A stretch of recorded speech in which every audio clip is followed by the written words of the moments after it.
Chapitre 2. Le lendemain matin, Derek sentait le soleil du dimanche matin chauffer sa peau.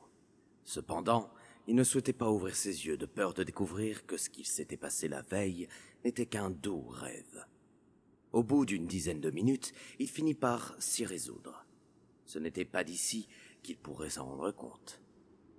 Lentement, même très lentement, il ouvrit alors les yeux, s'habituant ainsi plus facilement au contraste de lumière. Il se rendit alors compte qu'il s'était endormi tout habillé. Il faut avouer que sur le moment, il ne pensait pas vraiment à ce détail.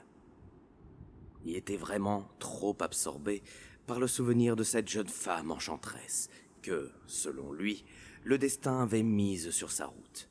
Qui était-elle et pourquoi ne pas avoir décliné son identité? Cette femme restait un mystère que Derek comptait bien élucider. Après ces réflexions, le jeune homme se dirigea vers sa salle de bain afin de prendre une douche. Quand il eut terminé, il fut surpris que le miroir reflétait l'image d'un homme qui ne semblait pas être lui. Son regard, qui d'ordinaire était éteint et fatigué, brillait en cet instant comme des millions de diamants.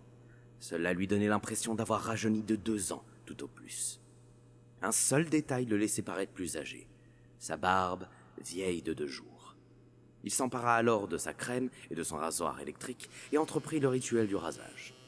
Quoi qu'il en soit, avec ou sans barbe, Derek avait toujours l'air distingué.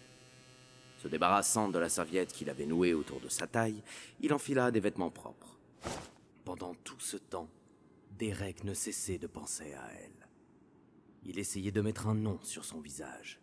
Lily, Angie, Linda peut-être, etc., et etc. Mais aucun de tous ces noms ne semblait être assez bien pour elle. Il voulait la revoir, apprendre à la connaître, il voulait tout savoir sur elle. Cependant, il réalisait que pour l'instant, rien ne prouvait qu'il n'ait pas rêvé. Comment pouvait-il en avoir la certitude? Le jeune homme sortit de chez lui sans petit déjeuner. Il était beaucoup trop pressé de trouver une preuve de l'existence de cette femme d'une beauté hors du commun. Derek retrouva l'endroit exact de leur rencontre. Il repensa alors à son délicat parfum, à la fois frais, sucré et envoûtant. Ce qui semblait correspondre parfaitement à la jeune femme selon Derek. Lorsqu'il redescendit sur terre, il aperçut quelque chose briller sur le trottoir. Il s'agenouilla et trouva une boucle d'oreille. C'était celle de la jeune femme. Ça, il en était certain.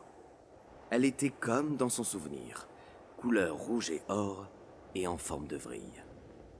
Il tenait la preuve qu'il cherchait. À présent, il était certain qu'elle existait.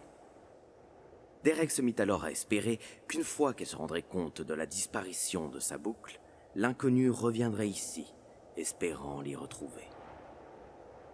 Le jeune homme secoua la tête afin de se raisonner, mais il savait qu'il n'était pas interdit de rêver et que parfois, les rêves deviennent réalité.